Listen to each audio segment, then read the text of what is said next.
In finance, there are these mistakes. They're so fundamental, they just keep happening.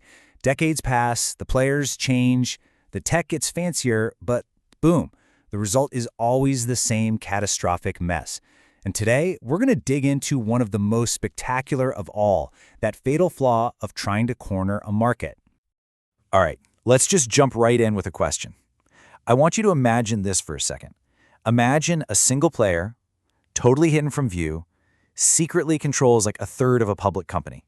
They're not trying to take it over, not in the traditional sense. They're just there, like a ghost in the machine. I know, it sounds crazy, right? But it's happened over and over. And the story always ends the same way, with an absolute catastrophic fire sale. So, to really get a grip on this pattern, we've got to go back, way back. We need to look at the OG story of ambition and collapse. Let's talk about the legendary, and I mean legendary, gamble of the Silver Kings. So our story kicks off with a couple of Texas oil heirs, Nelson and William Hunt. And these guys, well, they had way more ambition than they had restraint. We're talking the late 1970s, right? Total inflationary chaos.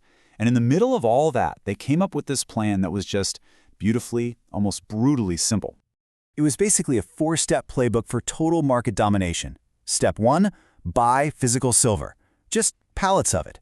Step 2, use borrowed money, leverage, to buy even more silver. And they went at this so hard, so aggressively, that at their peak, they controlled over half. Think about that. Half of the entire world's deliverable silver supply. So what was the final step? Well, in their minds, it was to dominate the market forever. It really looked like they'd cracked the code.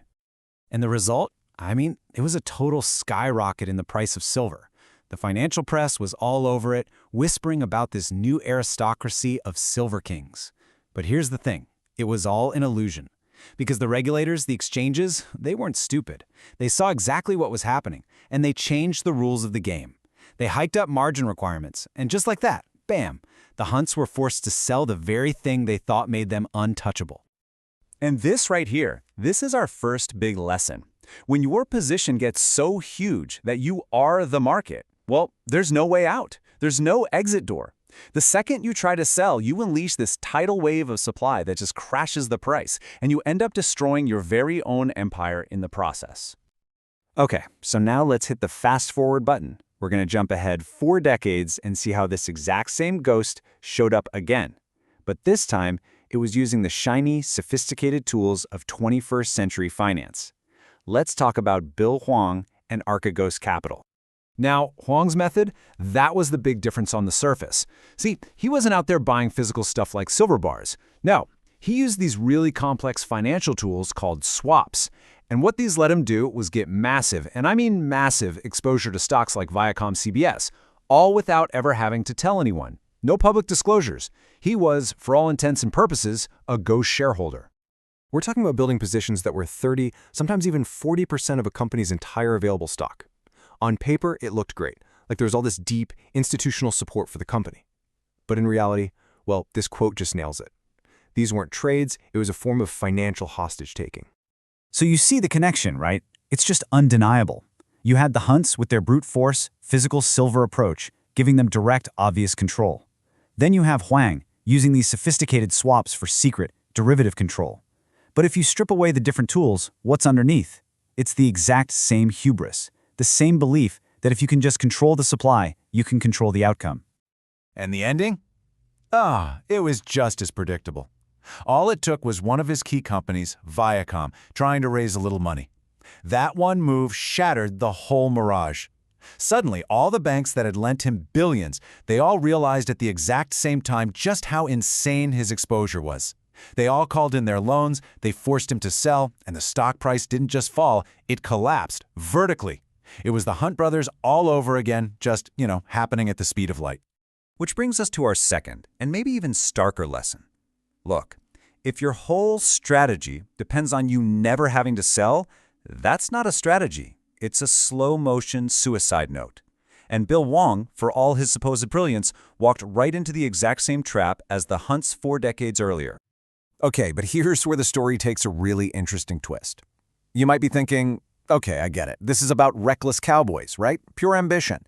But what if I told you that a famously disciplined, a famously rules-based trader, fell into the very same trap. So there was this group called the Turtle Traders. They were absolute legends of mechanical, system-based trading. Their whole thing, their entire philosophy, was built on these super strict rules for getting into a trade and, this is the crucial part, for exiting a trade. But one of them, he bent those rules. He bent them until they snapped, and he secretly built this massive, concentrated position where he basically owned a third of a company. And boom, here we are again, the exact same fatal oversight. For all his complex rules about when to buy, he completely forgot to ask the single most important, most fundamental question in all of finance. How do I get out? He had no plan, no answer. He was completely and utterly trapped. Okay, so let's tie this all together now. We've got 3 different decades, 3 different players, 3 totally different markets, but it's all connected by one single, unifying, fatal flaw. It all boils down to this one simple concept, the exit problem. It's that moment when your position gets so huge that you literally can't sell it without causing the exact price collapse you're trying to avoid. You become a prisoner of your own success. The pattern of failure here is it's undeniable. Every single one of these players made the same mistake. They thought owning the float or the supply meant they owned the outcome. They were wrong. Every single one of them found out that liquidity, that simple ability to buy or sell, it just evaporated the very second they needed it most. And ultimately, every one of them was ruined by the same simple but absolutely devastating flaw: no exit strategy. So if there's just one thing you take away from all this, let it be this. The most dangerous position you can have in finance isn't being wrong about where the market's going. It's being right, but on a scale so massive that you can never, ever cash in your chips. The real danger is being too right, too big, and too illiquid.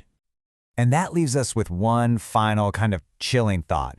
You know the saying, history doesn't repeat, but it often rhymes? Well, in finance, human nature sure does repeat. So if this flaw is so simple and this pattern of collapse is so incredibly clear, it really makes you wonder, doesn't it? Who, somewhere out there right now, is quietly building the next great market corner, absolutely convinced that this time, it'll be different.